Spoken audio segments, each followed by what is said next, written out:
स्वास्थ्य, शिक्षा, महंगाई और रोजगार पर कोरोना का वार।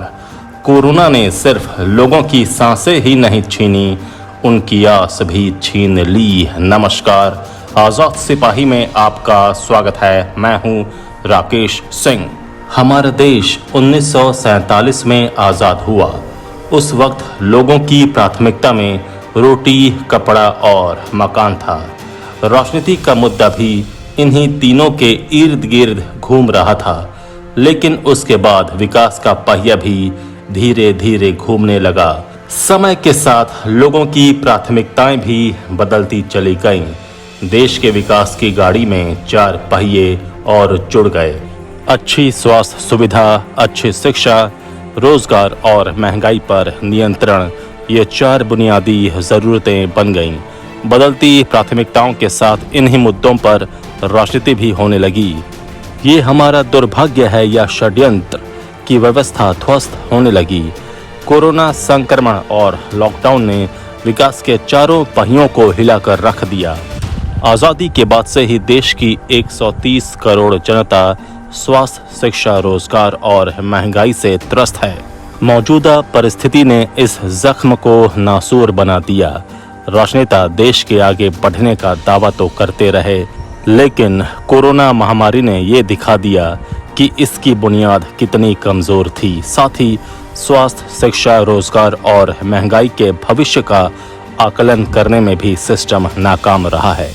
इसका नतीजा है कि कोरोना संकट में ऑक्सीजन, बेड और दवाई के लिए लोग जूझते रहे।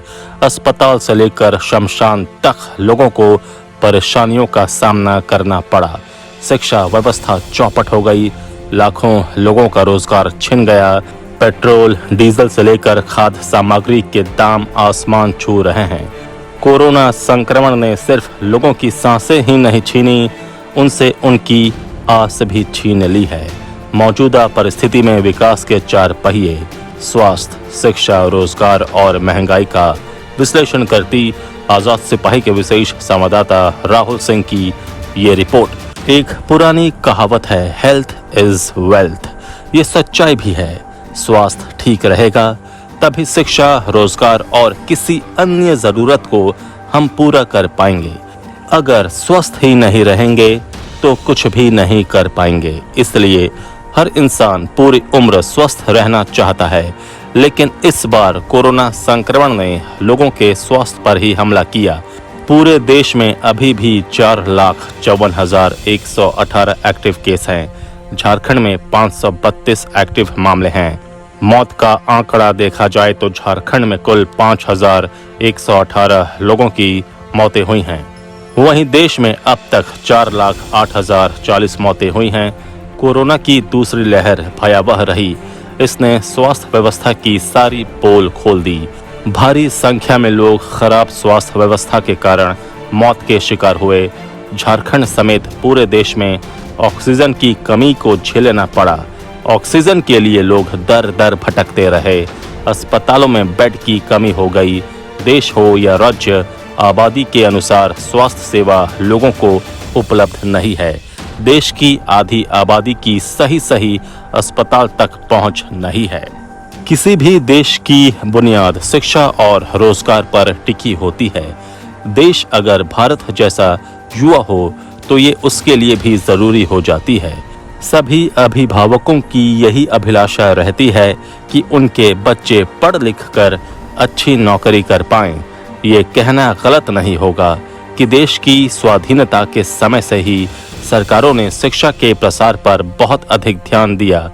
लेकिन शिक्षा का उद्देश्य क्या हो, शिक्षा प्रणाली कैसी हो, शिक्षित होने पर उनका देश में योगदान क्या हो, इस पर बहुत कम सोचा विचारा गया।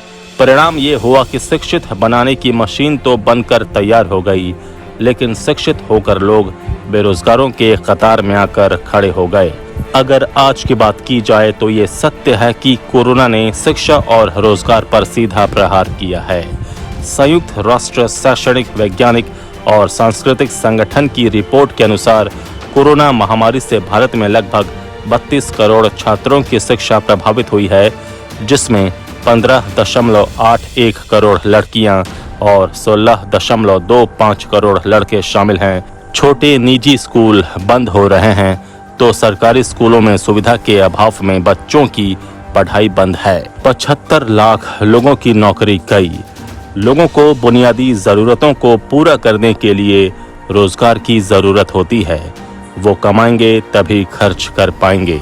देश में बेरोजगारी की स्थिति किसी से छिपी नहीं है।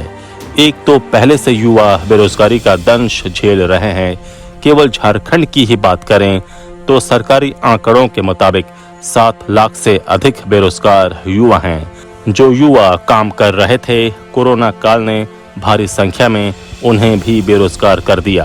कोरोना संक्रमण और लॉकडाउन ने बेरोजगारों की एक फौज खड़ी कर दी है। Centre for monitoring Indian economy के मुताबिक केवल अप्रैल महीने में देश में 75 लाख से अधिक लोगों की नौकरी गई है। अब बात करते हैं महंगाई की। लोगों को पड़ रही दोहरी मार, गिरती मुद्रास्फीति, घटती बचत दरें, महंगी होती ब्याज दरें, सरकार के कर्ज लेने में इजाफा, गिरता रुपए का मूल्य आदि देश की अर्थव्यवस्था को बताने के लिए काफी है। इस अर्थव्यवस्था ने लोगों की आर्थिक स्थिति को भी हिला दिया है। एक ओर लोग कोरोना और बेरोजगारी से त्रस्त हैं, दूसरी ओर महंगाई ने कमर तोड़ दी है। महंगाई का आलम यह है कि रोजमर्रा के इस्तेमाल होने वाले ग्रोसरी आइटम यानी किराने के सामान के दाम एक साल में जहां 40% की बढ़त हुई, वहां खाद्य तेलों के दाम 50% तक बढ़ गए। रसोई गैस ने लोगों की रसोई में ही सेंध लगा दी। इसकी मौजूदा कीमत प्रति सिलेंडर 876 रुपए पर पहुंच गई है। रही सही कसर पेट्रोल और डीजल ने पूरी कर दी। डीजल 90 रुपए तो पेट्रोल 100 रुपए के आंकड़े को छू रहा है। इसकी वजह से खुदरा बाजार में हर चीज की कीमत बढ़ गई है। स्थिति में हो सुधार, बस इतनी है आस। हर व्यक्ति की इच्छा होती है कि वो बुढ़ापे तक स्वस्थ रहे, उसे अपने आसपास ही स्वास्थ्य संबंधित सारी सुविधाएं उपलब्ध हों, अच्छे डॉक्टर, अस्पताल समेत अन्य बातों के लिए इधर उधर नहीं भटकना पड़े। सभी माता पिता को अपने बच्चों से प्यारा कुछ नहीं होता। वो उनके बेहतर भविष्य की कामना करते हैं। इसकी शुरुआत शिक्षा से होती है। बच्चों की शिक्षा को लेकर हर अभिभावक चिंतित रहते हैं। बच्चों को अच्छी शिक्षा मिले, स्कूल और कॉलेज में उनकी पढ़ाई हो, ये उम्मीद गरीब और अमीर सभी रखते हैं। बेरोजगारी और महंगाई दो ऐसे शब्द हैं जिसे आम से लेकर खास लोगों तक कोई पसंद नहीं करता है।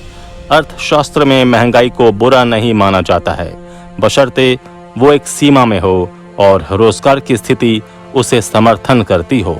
लेकिन जब महंगाई के साथ ही बेरोजगारी के हालात बन जाएं तो किसी भी अर्थव्यवस्था के लिए ये एक संकट की घड़ी मानी जाती है। हमारा देश आज इसी संकट से जूझ रहा है। महंगाई और बेरोजगारी दोनों एक साथ कदम ताल कर रहे हैं। जो रोजगार और नौकरियां हैं वो भी आमदनी अठन्नी और खर्चा रुपया वाली स्थिति है। सरकार को दोनों फ्रंट पर लड़ना होगा। लोगों को रोजगार मिले और महंगाई पर अंकुश, इसके लिए कदम उठाना जरूरी है। कोरोना संक्रमण के साथ साथ सरकार के सामने इन चारों क्षेत्रों में सुधार एक बड़ी चुनौती है।